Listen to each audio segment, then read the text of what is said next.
you guys, and blogging it needs to be fun. I blog and I try to make it fun, and I want you guys to always remember to be who you are. Don't try to be. I think it's good to not be that registered dietitian and be that strict registered dietitian in your blogs. You need to have fun with it, and you need to be who you are in your personal life, in your professional life. Whatever you do needs to come out in what you write. So this is our blog. This is, well, it's kind of Erin's because she's the only one that blogs on it right now. But this is the Iowa Academy Delicious Dietitian blog. And you can see she's got a whole bunch of different topics on there. But I think what was your last one, Erin? Gluten-free and physical activity. So when you blog, you're going to pick your own topics. And so feel free to always talk about things that you know, or if you want to learn about, you have to do the research for and to create that blog. So we just want to make sure that we're not repeating topics. So kind of look back. I mean, you can repeat topics in a different way, but probably don't repeat topics that have been covered in a month.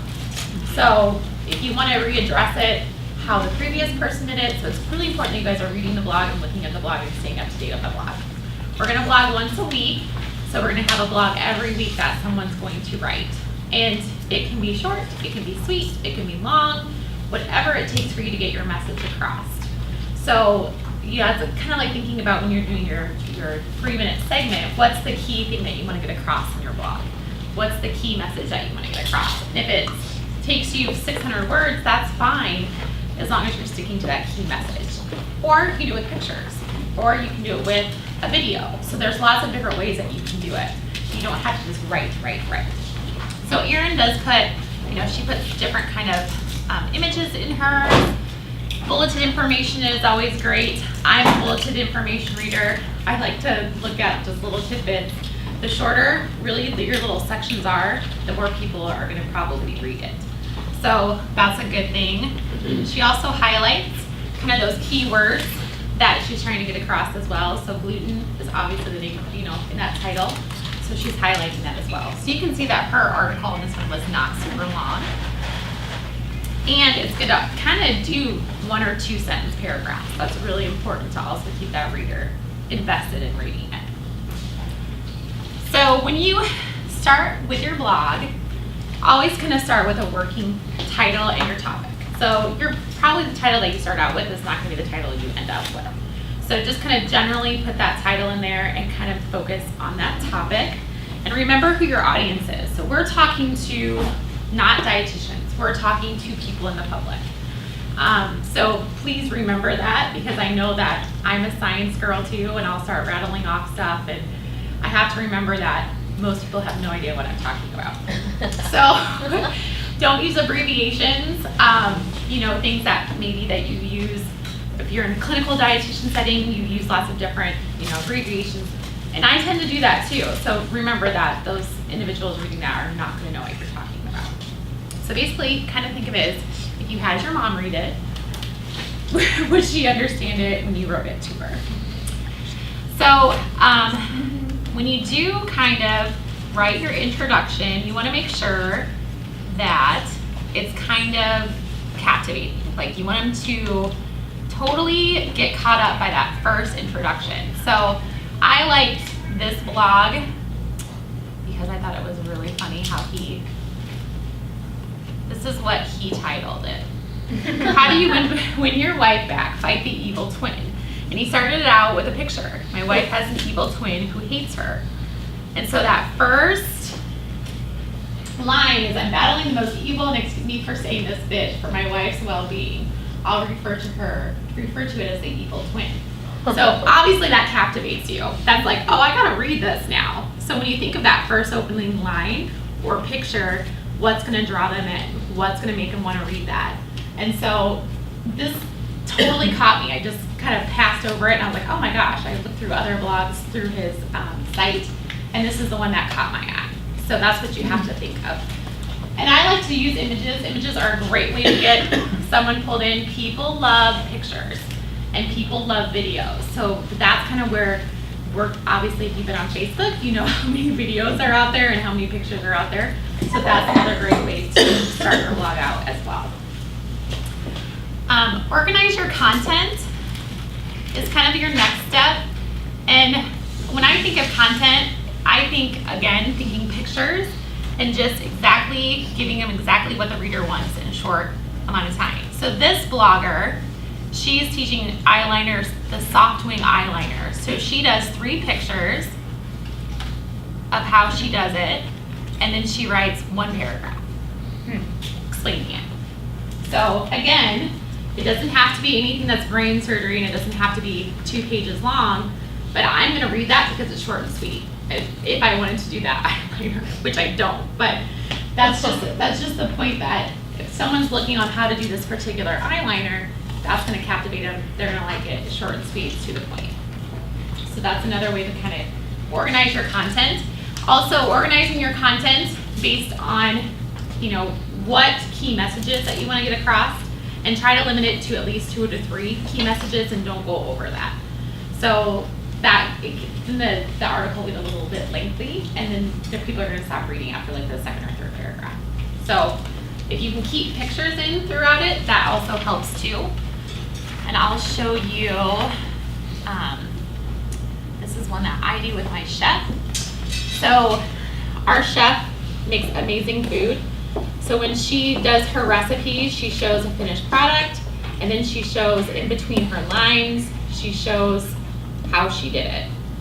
So you can see like she does a couple lines, she does a picture, she does a couple paragraphs, she does a picture. So I'm gonna keep reading that blog because I wanna keep seeing how this all turns out and how delicious it looks.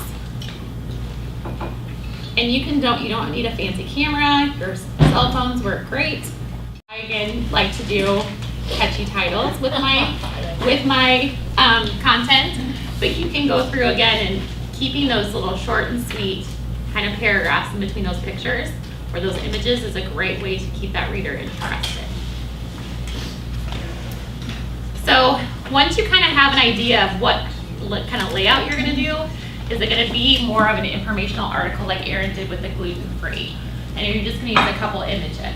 Or are you going to create a recipe and you're going to have a lot of images? Kind of figure out what you're going to do and what that content's going to be in your blog. And then you're going to start writing. And you're going to start writing the actual blog. So again, use your personal voice. Make sure that you are enjoying how you're doing it. And make sure that your personal self is coming out in the blog. Because that is going to, people create that personal connection. Again, same way as if you're on TV or if you're on radio. So you want to make sure that you're doing that. And then also you need to, when you're writing, don't worry about errors, mistakes, your writing format. Just keep it very, very simple. Don't try to worry about a lot of, errors in your punctuation and things like that, because you're going to go back over and you're going to read through it. Feel free, if you guys want to send it to one of us, to kind of review it too, just to see if there's something that you didn't catch. Make sure, of course, you do spell check. Make sure that you're, watching those spelling mistakes. And if you do cite certain, if you cite a recipe or if you cite a website, just make sure that you're putting that in there to give credit to where credit is due, because this is a public document and you don't want people to come back and say, hey, you stole my recipe and you didn't cite me. In the blogging world, that happens very, very often. So you don't want to pull stuff from other people's sites and not cite them. But it's great to pull their stuff, because if you cite them in your blog, then you're putting their message out, and then they're going to come back and say, hey, I'm going to follow her blog, and it just starts to create that kind of connection too. Also with your pictures, don't copy a lot of stuff from the internet unless you know what the copyright is available to you to use, because there's 10,000 pictures out there, and if you use a copyrighted picture, you could also get in a lot of trouble. So I just recommend using your own pictures if you can. And if you don't have a picture, take a picture of something random, or use pictures of your family, use pictures of your friends, make, again, that personal connection for you, because that helps that reader create that connection with you. Tag websites. I always tag a website if I use it. I'm trying to think of the last one I did. In this one I tagged Midwest Dairy in a website in one of my blogs. And then you can create hyperlinks, and you can actually click on those hyperlinks and it will go back to that actual link. So that's a great way to connect people to read your blog as well. And we want people to read our blog. We want people to go to our blog and read it. And not just dietitians. We want to get that message out to everybody. And so if we don't know it exists and we're not doing it, then no one else is reading it either. So it's very important. And then I also think that it's really fun to make sure that you are making your title that Google's gonna pick it up and that people are gonna look at it. So if you're gonna talk about gluten, you want gluten to be one of the first 2 words in your title. If you're talking about asparagus, or if you're talking about IBS, that needs to be in one of the first 2 words because Google picks up those first 2 words.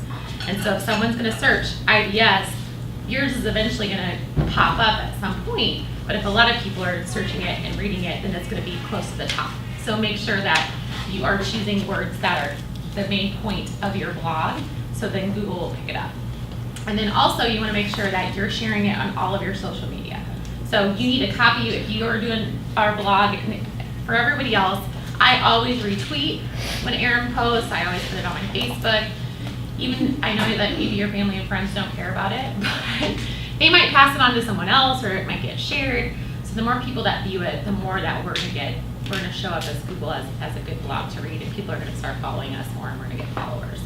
So that's why we need you guys to help also get that blogging message out there, that we're writing these great articles. It's also could possibly create some media spots for us too. So I've gotten media spots from someone reading my blog. I did a radio show because someone read something in my blog. So I think that's a great opportunity to get our names out there too.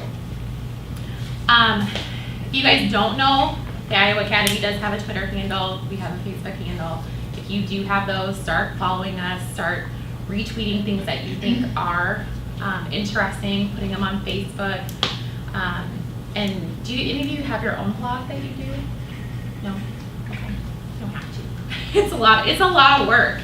So if you guys just are happy contributing to ours, I mean, it's another way to, because basically you're publishing yourself. You're kind of like a published author. So it's a great way to also get yourself out there and get your name out there as that nutrition expert. Questions about blogging? Do you get a lot of questions on your blog? You know, Like, people post it? I don't get a lot of comments. Erin, do you get a lot of comments on our blog? I actually do. I get quite a few comments. Some of them you have to definitely look at, and 'cause I always get an email first and I have to accept it if I want it to actually show up on the blog.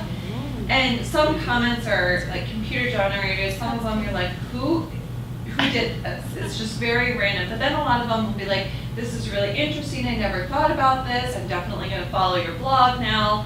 And it is really interesting the type of comments you get, or comments or questions, but I get them pretty frequently per blog that I do. Because I do 2 a month right now because I do another blog, so that means I'm doing 4 things a month.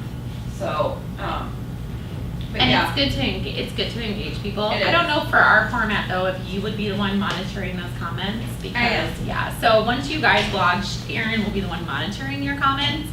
So if she feels like she needs to reach out to you that you need to comment, then she will. And she'll get in touch with you and say, hey, someone did contact me and had a question for you, so therefore, what would be your answer? She's not going to answer for you because that was your article. So she's going to let you do the answering for those comments. But you want to have that engagement. The more they comment, even if it's crazy comments, even if they're off the wall, I mean, you're creating a buzz. So we want them to create comments in it and comment on your stuff. And people, if they start to see, and I think, as my chef, she put her picture at the end of her blog. I think we're going to end up doing that with you guys too. So we have that face with the name of the person who's writing the blog. And I think that's very important too. So then if someone would happen to see you, they saw your blog, you're like, oh, you're a dietitian, you're the nutrition expert, you wrote that article, you wrote that blog that I read, and that's another great connection to build with somebody too. So that's another thing that I think will be beneficial for our future blogging. And we're going to create a schedule that you guys will kind of just be plugged into. Basically, we're going to we'll have dates of when it's due to Erin to put onto the blog, and then your topic will be your decision. So if you want to run topics by us, that's fine too. If you need ideas, if you're stumped and you have no idea what to write about, that's fine as well. If you want to talk about cooking, you can, but you don't have to. Don't ever feel like it has to be about cooking. It can just be about anything that's kind of nutrition, like nutrition, health, whatever interests you. That's great. We're happy with whatever voice you want to share and whatever. No, I mean, like, if you're connected through social media, Sure. obviously you're gonna be, people are gonna get access to your Yep. Facebook. Mhm. So, you know, I know, that question comes up a lot, it's like, this is my personal Facebook page, Sure. what should I, should not be doing? So that's a good question. So if you do use Facebook, and if you, so I have Facebook for personal reasons only. I do not put a lot of my professional stuff on there. Twitter is mostly all my professional stuff, and my blog is almost all my professional stuff. So I think pick a couple platforms that you have that you like to use, and then you just have to decide if you're going to keep it professional or if you're going to keep it personal. Personal, if you like to share things that are, you know, dietitian related and article related, that's great. But then you can't have like a crazy picture following it that is you drinking, you know, beer in the back of a truck at a gate. So you still have to play that I'm the professional role, even if you are putting it on your personal account. So, because ultimately, if someone clicks on that link and goes to your site or goes to our site, they're going to relate that as, oh, well, she's a member of the Iowa Academy, but she also likes to tailgate, she likes to party, and so I kind of think if you're gonna use it as a platform, try to keep that, wear that professional hat at sometimes and use your best judgment, because we're all adults, so we get it. But I like to separate the two, so I like to try to keep them kind of separate and use one platform for all my professional stuff. And if you want to create a page for yourself, that's what I would recommend. Kind of like your own dietitian page instead of your personal Facebook account. A page is a lot more for that kind of stuff, just posting that professional